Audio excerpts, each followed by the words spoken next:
नमस्कार दोस्तों, आप हैं अपने ही गुड लिविंग चैनल पे।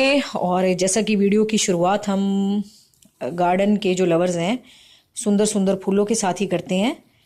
तो ये सुंदर सुंदर फूल दिखाते हुए मैं इस वीडियो की स्टार्टिंग करने जा रही हूँ।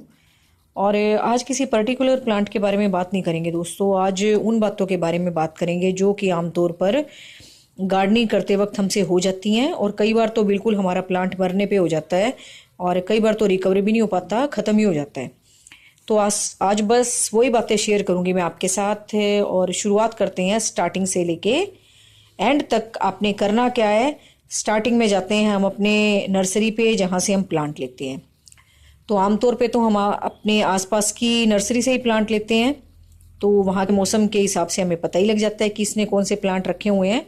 और रखे हुए हैं तो हमारे मौसम के अनुसार ही रखे हुए होंगे, और उससे जानकारी तो हमने ले ही लेनी है। खैर, और कई बार दोस्तों हम घूमने जाते हैं बाहर, तो वहाँ से भी हम प्लांट परचेज करके ले आते हैं। तो वहाँ के मौसम के अनुसार पता करना होता है उस प्लांट के बारे में कि कैसे इसे रखना है, और उसे बताना भी होता है गार्डनर को कि हमारे यहाँ का मौसम ऐसा है कि क्या ये प्लांट हमारे मौसम के हिसाब से चल भी जाएगा या नहीं। तो जिस हिसाब से वो बताए कि आपके मौसम के अनुसार ये वाले प्लांट है तो आप वो वाले लें, और शौक में आके ऐसा प्लांट ना ले लें कि वो आप घर लाएं और थोड़े दिन बाद ही मर जाए। और इससे दोस्तों क्या होता है, और तो कुछ नहीं होता, हमारे शौक पे काफ़ी फर्क पड़ता है जो भी हम गार्डनिंग का शौक रखते हैं। तो आमतौर पे अपने आसपास की नर्सरी से लेने की कोशिश किया करें, क्योंकि नर्सरी वाले भी वही प्लांट मंगाते हैं जो कि हमारे मौसम के अनुसार चल सकते हैं। और दूसरा, प्लांट लेते वक्त मैंने कई बार बता रखा है कि उस प्लांट के बारे में सारी जानकारी ले लिया करें, खुद भी देख लिया करें कि इसने इस प्लांट को रखा कहाँ हुआ है, इंडोर रखा हुआ, आउटडोर रखा हुआ है, और धूप कैसी पड़ रही है इस पे। थोड़ा सा ये अपने खुद ही वॉच करके हम देख सकते हैं कि इसने अपने पौधों के साथ क्या किया हुआ है।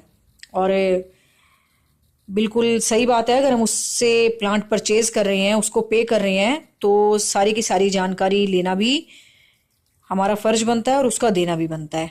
तो उस प्लांट के बारे में नाम, उसको रखना कैसे है, कैसे खाद पानी देना है, कितनी शेड में रखना है, कितनी धूप में रखना है, तो ये सब जानकारी हमने उस माली से ले लेनी है जिससे भी हमने प्लांट लेना है। और तीसरा दोस्तों, कभी भी जब मौसम ना हो प्लांट का तो इस तरह से प्रून करते वक्त आप घबराए ना करें। प्रूनिंग से आपके प्लांट की हेल्थ ज़्यादा अच्छी होती है, बजाय कि कई लोग डरते हैं कि हम अपने प्लांट को क्यों काटें या ख़राब हो जाएगा, लेकिन ऐसा कुछ नहीं होता। आप अगर रेगुलर अपने प्लांट्स की प्रूनिंग करते रहते हैं तो आपके प्लांट की हेल्थ और ज़्यादा अच्छी होती है, और आप मानेंगे नहीं, आपका प्लांट काफ़ी बुशी हो जाता है। बार बार पिंच करने से, बार बार जैसे फ्लावर आया जो सूख गया उसको पिंच किया तो और फूलों को एनर्जी मिलेगी और बर्ड्स को एनर्जी मिलेगी। और अगर एक स्टेम आपको लग रहा है बहुत लैगी सी होगी है, लंबी होगी है, तो आप उसको काट दें। इससे आपके जो आप काटेंगे वो उस ब्रांच पे से 2-3 ब्रांचें और नहीं निकलेंगी और आपके प्लांट और ज्यादा बुशी हो जाएंगे। और तीसरा क्या है दोस्तों, हम नर्सरी से प्लांट भी लिया है, वो प्रूनिंग मैं बीच में कर रही थी इसलिए मैंने शेयर कर दिया। दूसरा क्या है कि आपने घर लाके उस पौधे को बिल्कुल भी अलग नहीं रखना, क्योंकि दोस्तों जैसे हम अपनी फैमिली में रहते हैं, हमने दोस्त बनाए होते हैं, ऐसे उनकी भी वहाँ पे फ्रेंडशिप हुई हुई होती है और प्लांट के साथ। और वो जब हम उसको अकेला निकाल के घर लेके आते हैं तो वो काफ़ी अकेला फील करता है। तो आप और प्लांट के साथ उसको बीच में घुसा के रखें और प्लांट्स के बीच में रखें, ताकि उसको बिल्कुल भी अकेला ना लगे। कई बार हम प्लांट लेके आते हैं और साइड में रख देते हैं कि जब टाइम लगेगा हम लगा देंगे, और फिर आप देखते हैं थोड़ी देर में वो प्लांट काफ़ी मुरझाया सा होता है, अपने पत्तों को झुका के भी वो आपको साइन दे रहा होता है कि मैं उदास हो गया हूँ यहाँ पे आके। तो प्लांट्स के बीच में ही ला के रखें उसको, ताकि उसका मॉइस्चर लेवल भी अच्छा मेंटेन रहे, एकदम से अकेला फील ना करे दूसरा वो। और तीसरा, वहाँ वो नर्सरी में इतने सारे प्लांट्स के साथ था और आप बिल्कुल अकेला रखेंगे तो उसे बिल्कुल भी अच्छा नहीं लगेगा। और तीसरा दोस्तों, अब आती है उस प्लांट को लगाने की बात। तो आपने उस माली से पूछना है कि इसका ड्रेनेज सिस्टम कैसा रखना है। जैसे मैंने कल आपको गजनिया के बारे में बताया था कि इसको बिल्कुल भी पोरस मिट्टी नहीं पसंद है, तो और भी कई ऐसे प्लांट होते हैं जिनको नहीं इतनी पोरस मिट्टी पसंद होती, और फिर उसी हिसाब से हमें उसकी मिट्टी तैयार करनी होती है गमले में। और आती कोशिश किया करें कि थोड़ी देर बाद ही शाम को, या शाम को अगर आप ला रहे हैं तो अर्ली मॉर्निंग उस प्लांट को जगह देख के आप शिफ्ट कर दें। और चौथी बात आती है दोस्तों कि मिट्टी को बनाने के लिए आपको किसी भी पॉट की थोड़ा सा टाइम देना चाहिए, थोड़ा सा टाइम लगा के उसे लगाना चाहिए। ये नहीं कि आप लाए कोई गमला गमला आपने खाली देखा, पोट खाली देखा और उसमें जैसी मर्जी मिट्टी पड़ी हुई है आपने उसमें लगा दिया, ऐसा बिल्कुल नहीं होना चाहिए। तो थोड़ा सा मिट्टी की गुड़ाई करके सारी की सारी निकाल के, ड्रेनेज होल चेक करके कि इसका खुला भी हुआ है नहीं खुला हुआ, और थोड़ा सा एप्सम सॉल्ट, डीएपी, थोड़ी सी पावर दे के प्लांट को और अपनी मिट्टी को, तब आपको प्लांट को शिफ्ट करना चाहिए। और जैसा कि मैंने पोट्स बनाना सिखा ही रखा है, गार्डन में आपकी थोड़ी सी लीव्स ड्राई इकट्ठी हो गई हैं और थोड़ा सा सूखा हुआ किचन वेस्ट भी है। अगर आपने पत्ती से भी कंपोस्ट बना रखी है या गाय के गोबर की खाद है आपके पास, तो वो सारी मिला के अपनी पोटिंग मिक्स तैयार करें। थोड़ा सा टाइम लगाएं उस प्लांट को लगाने में, जल्दबाजी बिल्कुल ना मचाएं कि मैं लेके आया हूँ या आई हूँ और फटाफट से हमने गमले में शिफ्ट कर दिया, उसमें जैसी मर्जी मिट्टी थी और थोड़े दिन बाद हम देखते हैं वो प्लांट बिल्कुल भी ग्रो नहीं कर रहा और बिल्कुल ही मुरझाया हुआ सा लग रहा है। अगर आप थोड़ा सा टाइम देके पोटिंग मिक्स अच्छे से बना के अपने प्लांट्स को लगाएंगे तो आपके प्लांट बहुत अच्छे मेंटेन रहेंगे और जल्दी से आपको लगेगा कि वो शॉक प्रूफ भी हो गए हैं। क्योंकि नई जगह पे आया दोस्तों, थोड़े टाइम तो वो उदास रहेगा ही, लेकिन आपको अगर अच्छी पोटिंग मिक्स बना के अगर आप प्लांट लगाते हैं तो आपको उसकी उदासी के साइन ज्यादा नहीं दिखाई देंगे। और पांचवी बात दोस्तों ये है कि हमेशा प्लांट को थोड़ा सा मिक्सअप करके लगाएं। ये नहीं है कि आपके पास बड़ा सारा पोट है, आपने उसमें एक ही प्लांट लगा दिया। तो ऐसी छोटी छोटी सी प्लांट देख लें कि जिनकी रूट इतनी ज़्यादा डेवलप ना होती हो और सीजनल प्लांट हो हमारे, गर्मी के टाइम गर्मी के, सर्दी के टाइम सर्दी के। तो इस तरह से आप थोड़े से और एक दो प्लांट उसके साथ लगा दें, जैसे मैं लगाती हूँ, ताकि उसको अकेला सा महसूस ना हो, अकेला फील ना हो। तो दोस्तों 2 दिन से मैं अपनी गार्डन की थोड़ी साफ सफाई कर रही थी। कल मैंने सारा कॉर्नर साफ कर दिया, सारे में अच्छे से सफाई करके, और सबकी इनकी मट्टी चेंज कर दी। सारा का सारा मैंने इसको कल थोड़ा सा टाइम लगा के इनकी अच्छे से सफाई कर दी। और छठी बात यह है दोस्तों कि कई बार हम अंदर से कुछ का कुछ लाके डालते रहते हैं, कंपोस्ट ऊपर से डालते रहते हैं और हमारा गमला जो है वो ऊपर तक फिल हो जाता है। फिल होने के बाद उसमें पानी देने की भी जगह नहीं बचती दोस्तों, और थोड़ी देर तक तो किसी भी प्लांट को अगर हम पानी देते हैं मॉइस्चर रहना चाहिए। तो कल बस मैंने यही काम किया, क्योंकि काफ़ी सारे गमले बिल्कुल ऊपर तक भर गए थे और जब मैं पानी डालती थी तो अच्छे से नहीं जा पाता था उनमें पानी। तो मैंने कल क्या किया, थोड़ी थोड़ी सी इनकी मट्टी निकाल निकाल के और 2-2, 3-3 इंच नीचे तक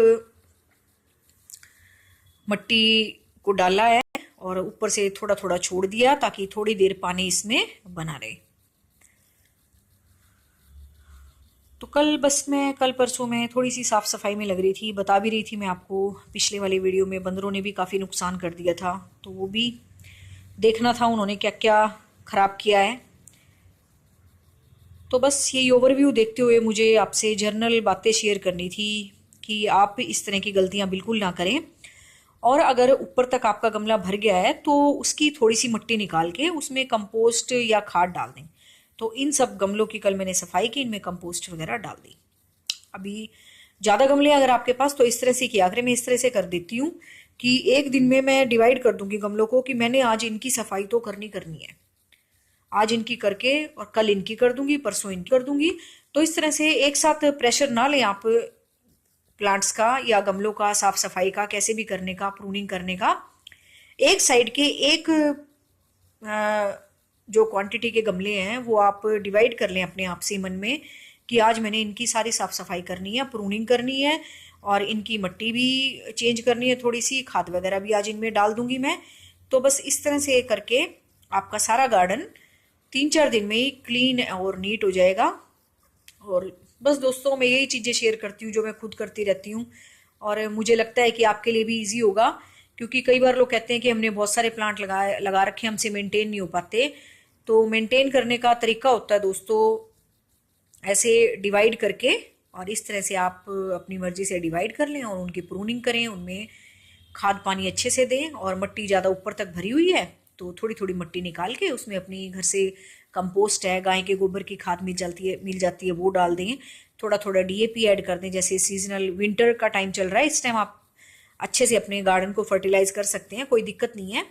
क्योंकि फर्टिलाइज करने से दोस्तों मिट्टी में गर्माहट बनी रहती है और ठंड का असर इतना ज़्यादा हमारे पौधों पे नहीं हो पाता। और ये मेरे साइड के दोस्तों प्लांट रखे हुए हैं, ये भी आप देख लें। यहाँ तो बिल्कुल भी खैर धूप नहीं आती, लेकिन इस स्टैंड को मैं हिला नहीं सकती, ये गमले भी इसमें बिल्कुल फिक्स हो चुके हैं। तो बस इन गमलों की भी आप, जैसे आपके भी कई शेड में गर्मियों में सूरज की रोशनी अलग दिशा में आती है, सर्दी में आपको भी महसूस होता होगा कि जहाँ पहले इतनी गर्मी या धूप पड़ती थी, अब वहाँ से बिल्कुल हमारी धूप जा चुकी है और डायरेक्शन चेंज करने की जरूरत पड़ती है गमलों की भी। तो सर्दियों में उस हिसाब से आप गमले रखें जहां आपके पोर्शन में ज़्यादा धूप आती हो। और गुलाब की कलम जो हमने लगाई थी वो भी अच्छे से चल रही है हमारी। और ये दोस्तों देखो, मैं अभी प्रूनिंग ही कर रही थी इन प्लांट की। तुलसा जी की ये जो ब्रांचेस थी काफ़ी लैगी हो गई थी, तो बिल्कुल आप ना डरा करें, बिल्कुल प्रून कर दिया करें। जो आपको ब्रांच बिल्कुल नहीं अच्छी लग रही है, ऊपर से काली होती जा रही है या आपको देखने में भी नहीं अच्छी लग रही कि इसमें वो जान नहीं है जो होनी चाहिए, तो बिल्कुल आप बेझिझक होकर प्रून कर दिया करें। और इस तरह से हैंगिंग बास्केट जब भी बनाएं, थोड़ा सा लाइट वेट मटेरियल ही रखा करें। इसमें कोकोपीट वगैरह डाल के, कोकोपीट डाल लें, थोड़ा सा डीएपी, थोड़ा सा एप्सम सॉल्ट, थोड़ी सी अपने घर से कंपोस्ट मिला लें, गाय के गोबर की खाद मिला लें, थोड़ा सा बिल्कुल रिवर सैंड मिला लें, ताकि थोड़ा सा टेक्सचर जो है इसका फर्म हो जाए, मजबूती सी आ जाए। तो बस दोस्तों 3-4 दिन से मैं इनकी सफाई कर रही थी। इनका जो वेट है ना हैंगिंग प्लांटर्स का, वो लाइट बना रही थी इनका वेट, जो भी हम पोटिंग मिक्स यूज़ करते हैं। पहले मैंने इसमें रिवर सैंड डाल के कोकोपीट मिला के प्लांट लगा रखे थे, लेकिन अब मैंने हैंगिंग प्लांटर में जो थोड़े बहुत और भी रह गए हैं वो भी मैं कर दूंगी 1-2 दिन में। तो बस ये साफ सफाई में ही लगी हुई थी मैं 2-3 दिन से। और ये देखिए, जैसे आपकी मिर्चों के पुराने प्लांट हो गए हैं, ये 2-3 साल हो गए हैं दोस्तों इनको लगे हुए, और मार्च में इनमें खूब अच्छे से बर्ड्स बनेगी, मिर्चें आएंगी। तो आपके पास भी इस तरह से पुराने प्लांट हो गए हों 2-3 साल के, तो उनको प्रून कर दें। और बिल्कुल जो हेल्दी ब्रांच है वही छोड़नी है आपने बिल्कुल अपने प्लांट पे। और जितनी भी लेगेसी ब्रांचेज हैं जो आपको बिल्कुल मरी हुई सी नज़र आ रही हैं, वो आप बिल्कुल ही हटा दें प्रून करके। और फरवरी के बाद मार्च के स्टार्टिंग में आप देखेंगे इनकी बहुत अच्छे से ग्रोथ स्टार्ट हो गई है। बसंत पंचमी के बाद सब प्लांट अपनी ग्रोथ पे आ जाएंगे। ये देखो, अपराजिता की बेल थी, ये भी मैंने सारी काट दी है। जो मोटी सी स्टेम थी इसकी मेन, वो रखी है बस मैंने। और जो इधर उधर चारों तरफ फैली हुई थी ना, अपनी पुरानी वीडियोस में भी देखा होगा, तो वो सारी मैंने हटा दी है इसकी। और ये ऐसी मधुमालती की है मैंने, जो इधर उधर ब्रांचेस जा रही थी वो सारी हटा दी हैं। और एक जो मेन ब्रांच थी मोटी सी, बस वही रखी है। तो बस दोस्तों यही कुछ सावधानियां हैं जो आपने करनी है। और एंड में बात मैं आपसे शेयर करना चाह रही थी कि अगर मैं डीएपी लिखूं या मैं आपके कमेंट में कुछ भी लिखूं, तो आपने हमेशा फर्टिलाइज अपने गार्डन को अल्टरनेटिवली करना है। मतलब कि 15 दिन में आपने डीएपी डाल दिया और अगले 15 दिन में आप थोड़ा सा एनपीके डाल दें, कभी एप्सम सॉल्ट डाल दें। तो इस तरह से आपके प्लांट में किसी भी चीज़ की कमी, चाहे वो मैक्रो न्यूट्रिएंट्स हो, चाहे मैक्रो हो, चाहे माइक्रो न्यूट्रिएंट्स हो, उनकी कमी बिल्कुल भी नहीं होगी आपके प्लांट्स में। तो अल्टरनेटिवली अपने आप सोच के, ये नहीं कि एक फर्टिलाइजर के पीछे पड़ जाए कि मैंने तो 15 दिन में ये डालना है, ऐसा नहीं करते। कभी आप उसको कुछ दे दें, कभी आप अपने चाय की पत्ती की खाद डाल रहे हैं, कभी गोबर की खाद मिला रहे हैं, कभी वर्मी कंपोस्ट मिला दें थोड़ा सा, कभी डीएपी डाल दें, कभी इस चीज़ की कमी होगी हो, कभी एनपीके यूज़ कर लें। तो इस तरह से कभी आप विनेगर का स्प्रे कर दें पानी में डाल के। घर में हमारी जो कई बार मट्ठा बच जाता है, लस्सी बोलते हैं जिसको, उसमें पानी मिला के वो अपने प्लांट्स को दे दें। तो इस तरह से अल्टरनेटिवली जो भी जुगाड़ बनता है आपके घर में, जो भी चीज़ें अवेलेबल होती हैं, वो सब आप अपने प्लांट को देते रहें। ये नहीं कि एक चीज के पीछे लग जाए, मैंने तो अब की बार विनेगर डाला है तो 15 दिन बाद फिर मैंने डालना है और फिर उसको डालना है, तो इस तरह से ना करें। अल्टरनेटिवली मतलब कुछ ना कुछ अलग हटके देते रहें अपने प्लांट्स को, एक ही टेस्ट ना रखें उनका। और ये जो हमारे फूलों वाले प्लांट है दोस्तों, उनको तो आपको पता है एसिडिक सॉइल पसंद ही है। तो बस यही सब शेयर करना था मुझे आपके साथ। Thank you very much. अलविदा लेते हैं इन सुंदर से फूलों के साथ। Take care of you.